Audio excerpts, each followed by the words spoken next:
രാഹുൽ മാങ്കൂട്ടത്തിൽ മുൻകൂർ ജാമ്യാപേക്ഷയിൽ ചൂണ്ടിക്കാട്ടിയ ആരോപണങ്ങൾ തള്ളി യുവതിയുടെ മൊഴി. 2024 ഓഗസ്റ്റ് 22-ന് വിവാഹിതയായ യുവതി 4 ദിവസം മാത്രമാണ് ഭർത്താവുമായി ഒരുമിച്ച് ജീവിച്ചത്. ഒരു മാസത്തിനുള്ളിൽ ബന്ധമൊഴിഞ്ഞു. പിന്നീട് 5 മാസത്തിന് ശേഷമാണ് രാഹുലുമായി പരിചയപ്പെടുന്നതെന്നും യുവതി മൊഴി നൽകിയിരിക്കുകയാണ്. ഭർത്താവുള്ളപ്പോൾ രാഹുലുമായി ബന്ധമെന്നായിരുന്നു ആരോപണം. അതേസമയം യുവതിയുമായുള്ള ശബ്ദരേഖ തന്റേതെന്ന് മുൻകൂർ ജാമ്യാപേക്ഷയിൽ രാഹുൽ മാങ്കൂട്ടത്തിൽ സമ്മതിച്ചിട്ടുണ്ട്. മുൻകൂർ ജാമ്യാപേക്ഷ തിരുവനന്തപുരം പ്രിൻസിപ്പൽ സെഷൻസ് കോടതി ബുധനാഴ്ച പരിഗണിക്കും. കൂടുതൽ വിവരങ്ങളുമായി ഡാൻ കുര്യൻ ചേരുന്നുണ്ട്. ഡാൻ, ഒരു ഭർത്താവുള്ളപ്പോൾ തന്നെ രാഹുലുമായി ബന്ധം എന്നുള്ള ഒരു ആരോപണം നിലനിൽക്കുന്നു. ആ ഒരു സാഹചര്യത്തിൽ തന്നെ ഭർത്താവുമായി വെറും 4 ദിവസം മാത്രമേ ഒരുമിച്ച് താമസിച്ചുള്ളൂ എന്നുള്ള മൊഴി യുവതി നൽകുമ്പോൾ ഇനി രാഹുലിന് കുരുക്ക് കൂടുതൽ മുറുകുകയല്ലേ? തീർച്ചയായിട്ടും അങ്ങനെ വേണം മനസ്സിലാക്കാൻ. അതായത് യുവതി നൽകിയിരിക്കുന്ന മൊഴിയിൽ 2024 ഓഗസ്റ്റ് 22-ന് അവരുടെ വിവാഹം കഴിഞ്ഞതും അതിനുശേഷം 1 മാസം മാത്രമേ ആ ബന്ധം തുടർന്നുള്ളൂ. കുടുംബ പ്രശ്നങ്ങൾ മൂലം, അതായത് ഭർത്താവിന്റെ ഭാഗത്തു നിന്നുണ്ടായ ചില ഇടപെടലുകൾ മൂലമുണ്ടായ ബുദ്ധിമുട്ടുകളെ തുടർന്ന് ആ ബന്ധം തനിക്ക് അവസാനിപ്പിക്കേണ്ടി വന്നത്, തുടരാൻ കഴിഞ്ഞില്ല. അങ്ങനെയാണ് ഈ കാര്യം രാഹുലുമായി സംസാരിക്കുന്ന സാഹചര്യം വരുന്നു. ഈ കുടുംബ പ്രശ്നങ്ങളെക്കുറിച്ചടക്കം രാഹുലുമായി സംസാരിക്കുന്നത്. അങ്ങനെ രാഹുലുമായി 5 മാസത്തിന് ശേഷമാണ് ഒരു അടുപ്പം ഉണ്ടാകുന്നത്. ആ അടുപ്പമാണ് പിന്നീട് വളർന്ന് അതൊരു വിവാഹ ബന്ധത്തിലേക്ക് പോകണം എന്ന താല്പര്യത്തിലേക്ക് വരെ എത്തിയത് എന്നാണ് യുവതിയുടെ മൊഴി. അങ്ങനെ വിവാഹത്തിന് സമ്മതിക്കുമോ എന്ന ഒരു ആശങ്ക ഉരുത്തിരിഞ്ഞതോടെയാണ് കുഞ്ഞെന്ന കാര്യത്തെപ്പറ്റിയുള്ള ചർച്ച അവിടെ തുടങ്ങുന്നത്. പക്ഷേ കുഞ്ഞ് ഉണ്ടായിക്കഴിഞ്ഞാൽ, അതായത് തങ്ങൾക്കൊരു കുഞ്ഞ് ജനിച്ചാൽ പിന്നെ കുടുംബത്തിൽ വിവാഹത്തിന് സമ്മതിക്കുമെന്ന ഉറപ്പ് രാഹുൽ നൽകിയെന്നും ഈ യുവതി തന്നെ പറയുന്നുണ്ട്. അങ്ങനെയാണ് ഈ നേരത്തെ പുറത്തു വന്ന സ്ക്രീൻഷോട്ടിലെ വിശദാംശങ്ങളടക്കം അതിൽ പറഞ്ഞിരിക്കുന്ന കാര്യങ്ങളടക്കം അവരുടെ ജീവിതത്തിൽ സംഭവിക്കുന്നത്. പക്ഷേ ഇപ്പോൾ പുറത്തു വരുന്ന ഏറ്റവും പുതിയ വിവരങ്ങൾ അനുസരിച്ച് രാഹുൽ മാങ്കൂട്ടത്തിൽ അദ്ദേഹത്തിന്റെ അഭിഭാഷകന്റെ പക്കൽ ചില ശബ്ദ സന്ദേശങ്ങളും അതോടൊപ്പം വാട്സാപ്പ് ചാറ്റുകളും അടക്കം, അതായത് രാഹുലിന് യുവതിയുമായിട്ടുള്ള ബന്ധം എങ്ങനെയായിരുന്നു എന്ന് വ്യക്തമാക്കുന്ന തെളിവുകൾ അദ്ദേഹത്തിന്റെ അഭിഭാഷകനായ ശാസ്ത്രമംഗലം അജിത്തിന് കൈമാറിയിട്ടുണ്ട്. അദ്ദേഹം തിരുവനന്തപുരത്ത് നേരിട്ടെത്തിയാണ് ഈ തെളിവുകൾ മുഴുവൻ കൈമാറിയതെന്നാണ് വിവരം. അതായത് ഒരു ഉഭയകക്ഷി സമ്മതപ്രകാരമുള്ള ബന്ധമായിരുന്നു തങ്ങളുടേത് എന്ന് സ്ഥാപിക്കാൻ കഴിയുന്ന തരത്തിലുള്ള തെളിവുകൾ അഭിഭാഷകർക്ക് കൈമാറിയിരിക്കുകയാണ് രാഹുൽ മാങ്കൂട്ടത്തിൽ. അതുകൊണ്ട് തന്നെ ഈ യുവതി പരാതിയിൽ പറഞ്ഞിരിക്കുന്ന കാര്യങ്ങൾ കോടതിയിൽ ഏത് തരത്തിലായിരിക്കും വാദങ്ങൾക്ക് വഴിവെക്കുക എന്നതാണ് ഇനി അറിയാനുള്ളത്. വരുന്ന ബുധനാഴ്ചയാണ് മുൻകൂർ ജാമ്യാപേക്ഷ തിരുവനന്തപുരം പ്രിൻസിപ്പൽ സെഷൻസ് കോടതി പരിഗണിക്കുന്നത്. എന്തായാലും ഒരു കാര്യം ഉറപ്പാണ്, ഈ ഗർഭചിത്രത്തിന് പ്രേരിപ്പിച്ചു, അതിന് സമ്മർദ്ദം ചെലുത്തി, അതിന് അശാസ്ത്രീയമായ മാർഗം തെരഞ്ഞെടുത്ത് സുഹൃത്ത് മുഖേന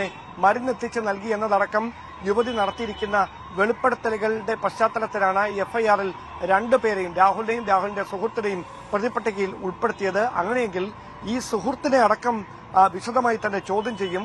ആ ചോദ്യം ചെയ്യലിൽ ഈ മരുന്ന് കഴിച്ചതിന് പിന്നാലെ യുവതിക്കുണ്ടായ ശാരീരിക ബുദ്ധിമുട്ടുകളെ തുടർന്ന്, അമിത രക്തസ്രാവത്തെ തുടർന്നടക്കം യുവതി ചികിത്സ തേടിയത് തലസ്ഥാനത്തെ ഒരു പ്രമുഖ ഡോക്ടറുടെ അടുത്താണ്. ആ ഡോക്ടറുടെ മൊഴി രേഖപ്പെടുത്താനുള്ള നീക്കം കൂടി അന്വേഷണ ഉദ്യോഗസ്ഥർ നടത്തുന്നുണ്ട്. അങ്ങനെ മൊഴി രേഖപ്പെടുത്തുമ്പോൾ ഈ യുവതി മൊഴിയിൽ ഉന്നയിച്ചിരിക്കുന്ന കാര്യങ്ങൾ തന്നെ ഈ ഡോക്ടർ ആവർത്തിക്കുന്ന സാഹചര്യം വന്നാൽ അത് കൂടുതൽ പ്രതിരോധത്തിലാകുന്ന തരത്തിലേക്ക്, രാഹുലിന്റെ നില പരുങ്ങലാകുന്ന തരത്തിലേക്ക് കാര്യങ്ങൾ എത്തിക്കും. എന്തായാലും കോടതിയിൽ നടക്കുന്ന വാദങ്ങൾ, കോടതിയുടെ തീരുമാനം അതൊക്കെയാണ് ഇതിൽ നിർണായകമായി മാറുക. ഒരുപക്ഷെ രാഹുൽ മുൻകൂർ ജാമ്യത്തിന് ശ്രമിക്കുന്നതിനിടയിൽ ഒരുപക്ഷെ തിങ്കളാഴ്ച അത് ഫയലിൽ സ്വീകരിക്കുമെന്ന വിവരമായിരുന്നു ആദ്യം വന്നതെങ്കിൽ പിന്നീട് അത് ബുധനാഴ്ചത്തേക്ക് മാറ്റി 3-ാം തീയതിയിലേക്ക് മാറ്റിയെന്നാണ് പിന്നീട് ഇപ്പോൾ ഏറ്റവും ഒടുവിൽ ലഭിക്കുന്ന വിവരം. അങ്ങനെയെങ്കിൽ അതിനിടയിൽ പോലീസിന്റെ ഭാഗത്തുനിന്ന് തിടുക്കത്തിലൊരു നീക്കം രാഹുലിന് വേണ്ടി ഉണ്ടാകുമോ, അതോ രാഹുൽ സ്വമേധയാ കീഴടങ്ങാനുള്ള ഒരു ശ്രമം നടത്തുമോ, ഇങ്ങനെ എന്തെങ്കിലും ഉണ്ടാകുമോ എന്നതടക്കമുള്ള കാര്യങ്ങൾ അഭ്യൂഹം നിറയുകയാണ്. ഞാൻ അതുപോലെ തന്നെ ആദ്യത്തെ 1 മാസത്തിനുള്ളിൽ യുവതി ആദ്യ ഭർത്താവുമായി ബന്ധമൊഴിയുന്നത്, അതിനുശേഷം 5 മാസത്തിന് ശേഷമാണ് രാഹുലുമായി ബന്ധമുണ്ടാകുന്നത് എന്നാണ് യുവതി മൊഴി നൽകിയിരിക്കുന്നത്. ആദ്യം തൊട്ട് തന്നെ രാഹുലിന് നേരെ ഉയരുന്ന ഒരു ആരോപണം എന്ന് പറയുന്നത് വിവാഹ വാഗ്ദാനം നൽകുന്നു, അതിനുശേഷം പെൺകുട്ടി ഗർഭിണിയാകുന്നു, ആ ഗർഭചിത്രത്തിന് പ്രേരിപ്പിക്കുന്നു എന്ന് തുടങ്ങിയ ആരോപണങ്ങളാണ്. ഇതൊക്കെ കൂടുതൽ ശക്തി പ്രാപിക്കുകയല്ലേ ഇങ്ങനെ വരികയാണെങ്കിൽ? ആദ്യത്തെ ബന്ധം ഒഴിഞ്ഞതിന് ശേഷമാണ് രാഹുലുമായുള്ള ബന്ധം തുടരുന്നത്, ബന്ധം ആരംഭിക്കുന്നത് എന്നുള്ള ഒരു നില വരുമ്പോൾ രാഹുൽ പെൺകുട്ടിയെ ചതിക്കുകയായിരുന്നു, വിവാഹ വാഗ്ദാനം നൽകി ചതിക്കുകയായിരുന്നു എന്നുള്ള ഒരു ആരോപണത്തിന് കൂടുതൽ ശക്തി പകരുകയല്ലേ അവിടെ? അത് കോടതിയിലാണ് ആ കാര്യങ്ങൾ കൃത്യമായി തന്നെ കോടതിയുടെ വാദമുഖങ്ങളിലാകും ആ കാര്യങ്ങളുടെ ഒരു തീർപ്പ് കൽപ്പിക്കപ്പെടുക. പക്ഷേ ഒരു കാര്യം ഉറപ്പാണ്, ഈ BNSലെ സെക്ഷൻ 86 അടക്കമുള്ള പ്രധാനപ്പെട്ട വകുപ്പുകൾ ചുമത്തി, ജാമ്യം ലഭിക്കാത്ത വകുപ്പുകൾ ചുമത്തിയാണ് FIR രജിസ്റ്റർ ചെയ്തിരിക്കുന്നത്. അതുകൊണ്ട് തന്നെ യുവതി അന്വേഷണ ഉദ്യോഗസ്ഥർക്ക് മുമ്പിൽ 4 മണിക്കൂർ നീണ്ട മൊഴിയെടുക്കലിനിടയിൽ വെളിപ്പെടുത്തിയ അതേ കാര്യങ്ങൾ തന്നെ ഇന്നലെ നെയ്യാറ്റിൻകര മജിസ്ട്രേറ്റിന് മുമ്പിലും 164 സ്റ്റേറ്റ്മെന്റായി അഥവാ രഹസ്യമൊഴിയായി രേഖപ്പെടുത്തിയിട്ടുണ്ട്. അതേ കാര്യങ്ങൾ ആവർത്തിക്കുകയായിരുന്നു എന്ന സൂചനയാണ് ലഭിക്കുന്നത്. അങ്ങനെയെങ്കിൽ അതിനൊരു നിയമസാധുത കൈവരുന്ന തരത്തിലേക്ക് കാര്യങ്ങൾ എത്തിയിട്ടുണ്ട്. അതുകൊണ്ട് തന്നെ ഇനി ആ മൊഴി മാറ്റി പറഞ്ഞാൽ യുവതി പ്രതിപട്ടികയിൽ ഉൾപ്പെടും, പ്രതിയായി മാറും. അതുകൊണ്ട് അങ്ങനെ മൊഴി മാറ്റാൻ ഇനി കഴിയില്ല. സ്വമേധയാ എന്താണ് ഉണ്ടായ അനുഭവങ്ങൾ, ദുരനുഭവങ്ങൾ എന്താണ്, 2025 മാർച്ച് മാസം 17-ാം തീയതിക്കും അതേ വർഷം 2025 മെയ് 30-നും ഇടയിൽ ഉണ്ടായിരിക്കുന്ന കാര്യങ്ങളാണ് രഹസ്യമൊഴിയായി അടക്കം നൽകിയിരിക്കുന്നതെന്നാണ് നമുക്ക് മനസ്സിലാക്കാൻ കഴിയുന്നത്. എന്തായാലും അത് സാധൂകരിക്കുന്ന തെളിവുകൾ, കൈവശമുള്ള തെളിവുകൾ കൂടി യുവതി അന്വേഷണ ഉദ്യോഗസ്ഥർക്ക് കൈമാറിയിരുന്നു. അതിന്റെ അടിസ്ഥാനത്തിലുള്ള പോലീസിന്റെ റിപ്പോർട്ട് ആവശ്യപ്പെടുക എന്നുള്ളതാണ്.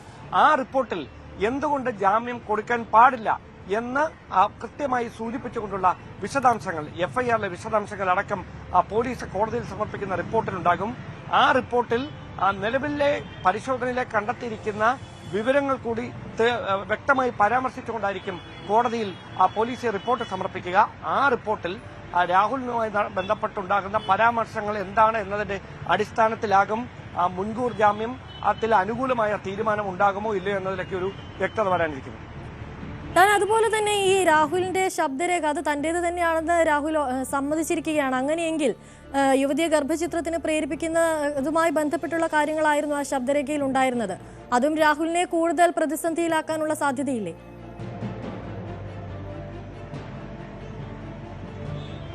രാഹുൽ പ്രത്യക്ഷമായി അത് തന്റേതാണെന്ന് പറയുകയല്ല. അവിടെ കൃത്യമായി മുൻകൂർ ജാമ്യാപേക്ഷയിൽ പറഞ്ഞിരിക്കുന്നത് തങ്ങൾ അടുപ്പത്തിലായിരുന്ന സമയത്തെ ഓരോ മോമെന്റും അത് റെക്കോർഡ് ചെയ്ത് വോയിസ് റെക്കോർഡായും അതല്ലെങ്കിൽ സ്ക്രീൻഷോട്ടുകളായും പകർത്തി വെക്കാറുണ്ടായിരുന്നു എന്നാണ്. അതിലൂടെ ഈ പുറത്തു വന്ന ശബ്ദരേഖകൾ, ഇതിനോടകം പുറത്തു വന്ന ശബ്ദരേഖകൾ രാഹുലിന്റേതാണ് എന്ന് പറഞ്ഞു വെച്ചിരിക്കുന്നുവെന്ന് നമുക്ക് പറയാം. അവിടെ ഇനി സംഭവിക്കാനിരിക്കുന്ന കാര്യം ഇരയുടെ ഭാഗത്തു നിന്നുള്ള സ്ക്രീൻഷോട്ടുകളും വോയിസ് ചാറ്റുകളുമാണ് പുറത്തു വന്നിരിക്കുന്നത്. സമാനമായ തരത്തിൽ രാഹുൽ മാങ്കൂട്ടത്തിന്റെ കൈവശം യുവതി നടത്തിയ പരാമർശങ്ങളുമായി ബന്ധപ്പെട്ട് അവർ തമ്മിലുള്ള സൗഹാർദ്ദത്തിനിടയിൽ യുവതി നടത്തിയ ചില സംഭാഷണങ്ങളുടെ ഭാഗങ്ങൾ കൂടി രാഹുലിന്റെ കൈവശം ഉണ്ടായെന്നാണ് അറിയുന്നത്. അതോടൊപ്പം ഈ ചില വാട്സാപ്പ് ചാറ്റുകളുടെ രേഖകൾ അടക്കമുണ്ട്. ഇതടക്കമുള്ള കാര്യങ്ങളാണ് അഭിഭാഷകരെ കൈമാറിയിരിക്കുന്നത്. അങ്ങനെയെങ്കിൽ കോടതിയിലേക്ക് ഇത് രണ്ടും വരുമ്പോൾ ഏത് തരത്തിലായിരിക്കും കോടതിയുടെ നിരീക്ഷണം ഈ വിഷയത്തിൽ ഉണ്ടാകുക എന്നതാണ് കേസിന്റെ ഗതി ഇനി നിർണ്ണയിക്കാൻ പോകുന്നത്. അതുപോലെ തന്നെ ഗർഭചിത്രത്തിന് പ്രേരിപ്പിച്ച് കൂടാതെ നഗ്ന ചിത്രങ്ങൾ കാണിച്ച് യുവതിയെ ഭീഷണിപ്പെടുത്തി തുടങ്ങിയ ആരോപണങ്ങളൊക്കെ കഴിഞ്ഞ ദിവസം രാഹുലിനെതിരെ ഉയർന്നിരുന്നു. ഇതൊക്കെ കൂടി കൂട്ടി വായിക്കുമ്പോൾ രാഹുലിന് രാഹുലിന്റെ രാഷ്ട്രീയ ഭാവി എന്താകുമെന്നതിൽ അതൊരു വലിയ ചോദ്യമായി അവിടെ നിലനിൽക്കുകയല്ലേ ഡാൻ?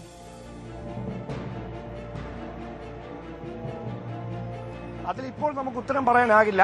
അതിൽ ഈ കേസിന്റെ ഗതി എങ്ങനെയാകും, അതിനുശേഷം കോടതി അതിൽ ഏത് തീരുമാനമെടുക്കും, മറ്റേതെങ്കിലും പരാതികൾ ഇനി രാഹുലിനെതിരെ ഉയർന്നു വരുമോ, അങ്ങനെ പരാതികൾ വന്നാൽ അത് നിയമ സംവിധാനങ്ങളുടെ മുമ്പിലേക്ക് എത്തുമോ, അങ്ങനെ എത്തിയാൽ കോൺഗ്രസ് അതിൽ ഏത് നിലപാട് സ്വീകരിക്കും, അങ്ങനെ തുടർ പരാതികൾ ഉണ്ടായാൽ മാത്രമേ ഒരുപക്ഷെ കടുത്ത നടപടികളിലേക്ക് രാഹുലിനെതിരെ കടക്കാൻ സാധ്യതയുള്ളൂ എന്നാണ് അറിയുന്നത്. അതല്ല എങ്കിൽ നിലവിലെ സസ്പെൻഷൻ തന്നെ തുടരാനാണ് സാധ്യത. ഡാൻ കുര്യനാണ് വിവരങ്ങൾ നൽകിയത്.